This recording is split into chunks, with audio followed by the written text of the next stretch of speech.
friends. Welcome back to another episode of the Milk and Madness podcast with your hosts, Nyi and Dee. I'm Nyi. And welcome to our first episode in the Yay or Nay series, where we'll be taking a topic and discussing whether it's a yay or nay for us. Today, we're delving into a childhood tradition that brings both excitement and some apprehension for parents, sleepovers. Yes, sleepovers. So for context, with our kids, I personally haven't hosted or had the kids go to any sleepovers yet. Need, I think that's different for you. Is that right? You have? I don't know if we've really count them as sleepovers, to be honest. So we've only done it with my sister and with Nana. Mm-hmm. And Matt and I have always been there. We have done a couple of nights where Matt and I have maybe just had an Airbnb for one night and my sister stayed over just to look after the boys at our house.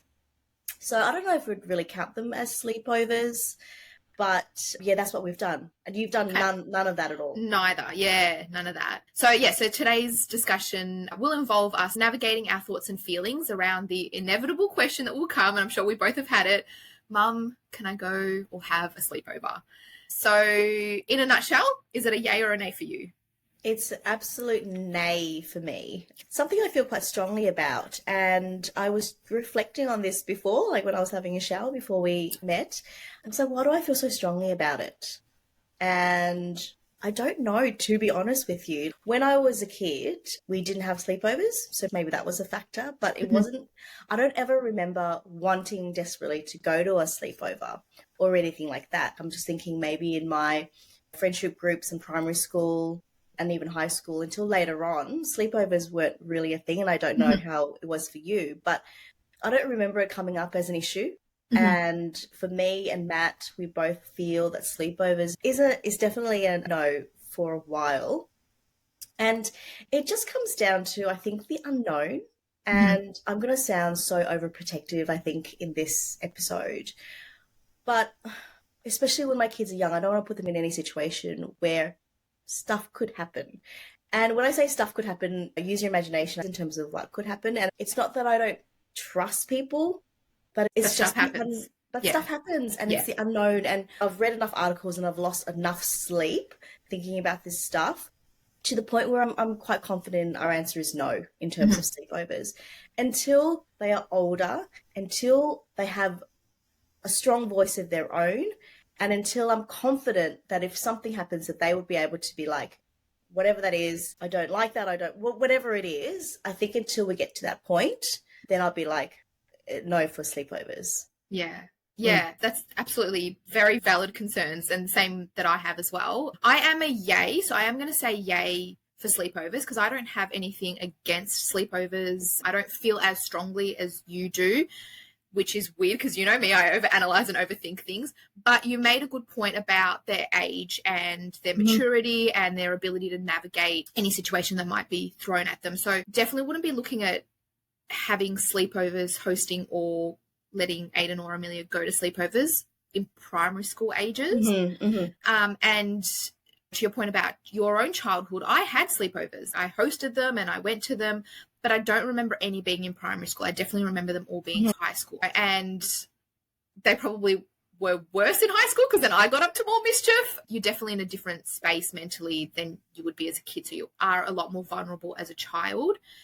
It also is really important who they go to a sleepover, whose house they go to. Obviously, you need to know the parents really well and I guess have those lines of communication because they're probably feeling the same thing that you are and don't want to let their kid come over your house just because. And so I think if you have those open communications and talk about, look, I'm really concerned, I have anxiety over X, Y, Z, or I'm stressed about this, and can you please just keep me in the loop, or whatever the conversation might be. But like I said, that for us, it's future, long way away.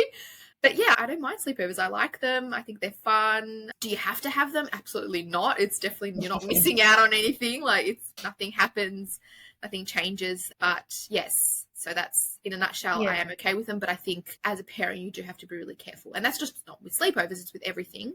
Yes, yeah. And I think you touched on a few things that were really important, and I agree with you in terms of them. I think that sleepovers can be really fun. And if you invited us over to a sleepover, I will probably stay. Because you want that fun.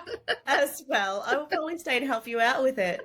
Or my answer would be Kenzo can attend and I'll just pick him up late. It really comes down to how well do I know both parents. Everyone who's going to be there and in charge and responsible, I need to feel like I really know. And not just know it when you say hey at the playground or when you drop them off.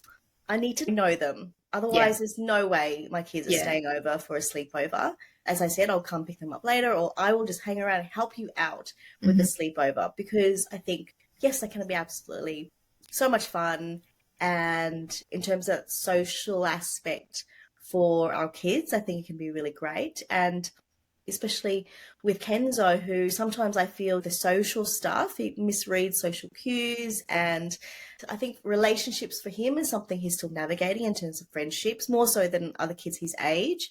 So I think if we were to be invited and Kenzo really wanted to attend, then my answer would be, yes, you can attend for a little bit, or mummy will be there as well. I'll try to hide or not be so in his face, but I'm probably going to be around for it. And I feel okay with that. He's going to have to feel okay with that until he's older. And, you know, what you mentioned before in terms of you do have sleepovers. When you're older, they got a bit more messy and all that. Yeah, like I didn't have any sleepovers until probably later high school. So when we were 16, 17, and I had a boyfriend then, we were drinking and that kind of stuff. But yeah, I think it'll be a similar situation for my kids. Yeah, when I feel like they are going to be able to be an advocate for themselves and have that voice, then yeah, go for it. Call me when you need. I'm going to be always available. Yeah, that's how I feel about it.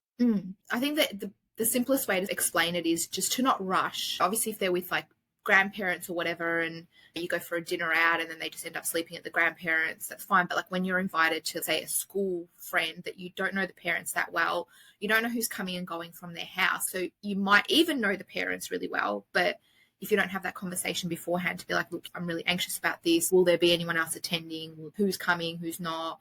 Is it a big sleepover, or is it just your kid and the other kid? Or is it like mixed sex kids, and are there other family members coming over to stay, to visit, whatever, who's coming and going from the house? They're the sort of things that you have to think about as a parent. You have to think about these things. They're not pleasant to think about, but you have to do them in order to protect your child.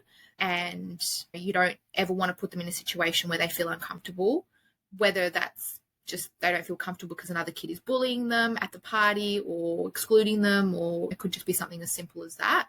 And then you go into like allergies, and then the poor parents have to deal with your kids' allergies or whatever it might be. So it's really, I don't know, I just remember it being really simple. Like for me, I didn't have any allergies, so I would just go to a friend's house, they would come over, we would eat just crap all night. And for me, what I enjoyed the most about it was actually seeing the way that other people live.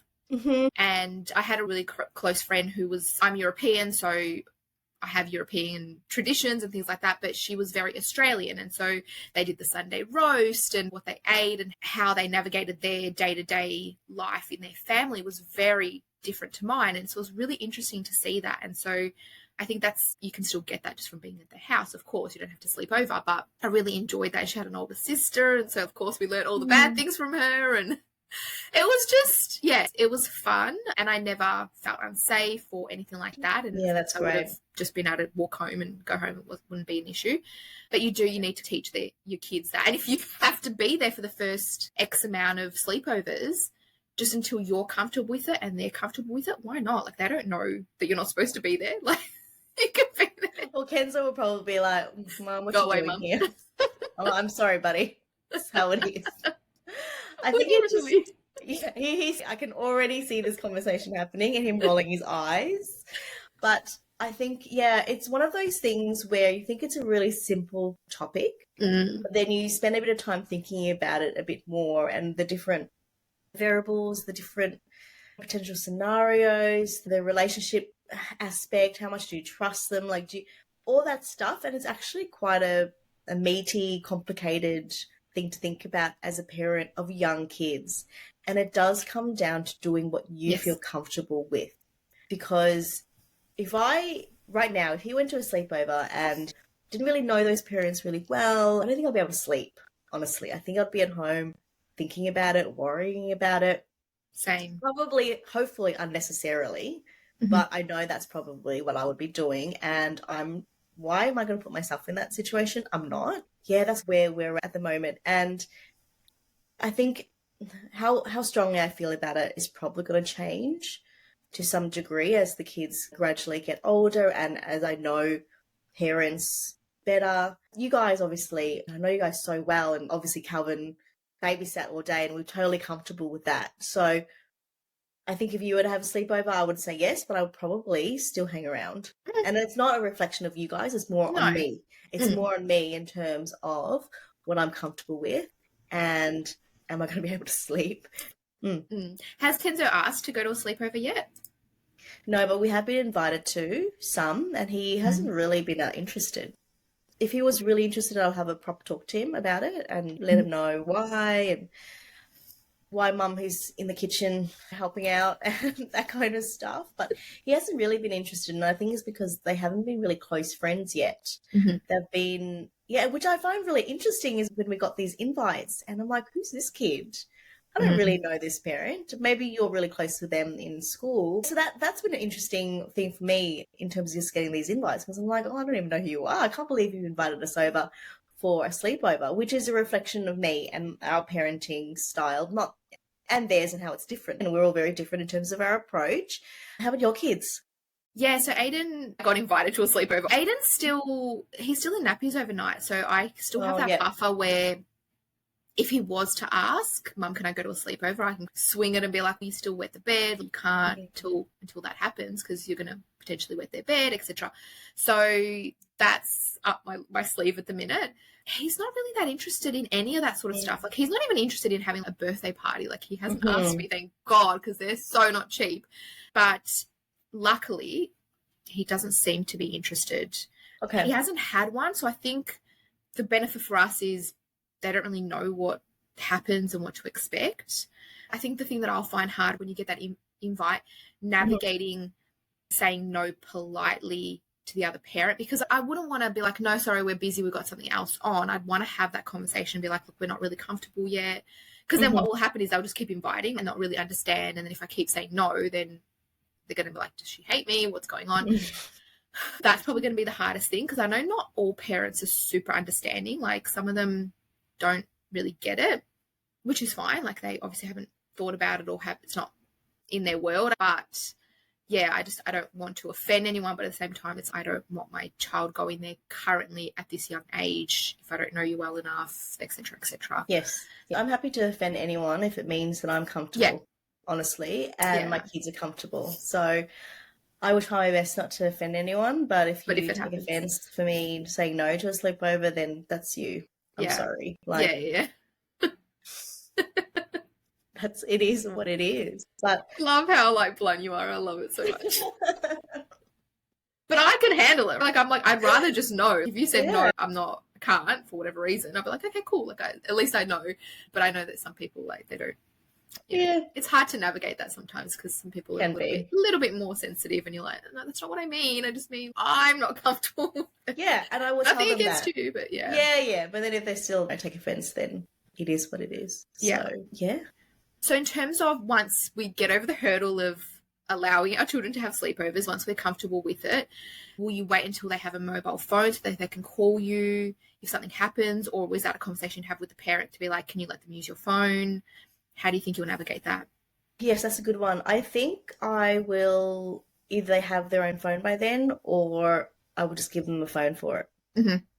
I think, because I do want to make sure that communication lines are open and that they don't need to rely on anyone else for those communication lines. Yes. And I will probably be messaging them and seeing how it's going anyway.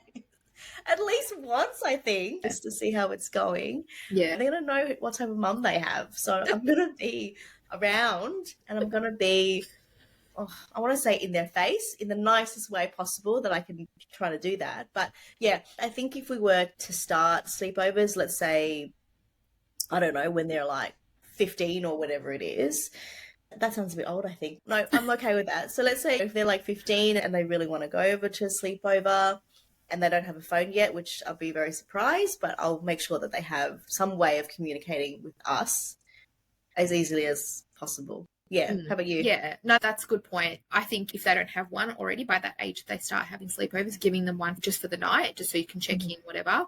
Or like you said, if somebody's sleeping and they don't want to, they feel bad, they don't want to wake people up, they don't have to rely on going and asking for a phone. They've got it there and they can just call or text straight away. That would probably make me feel a lot better, especially for the first couple of sleepovers as well, just to make sure that everything's okay and that they are able to contact me should they need to. Yes, absolutely.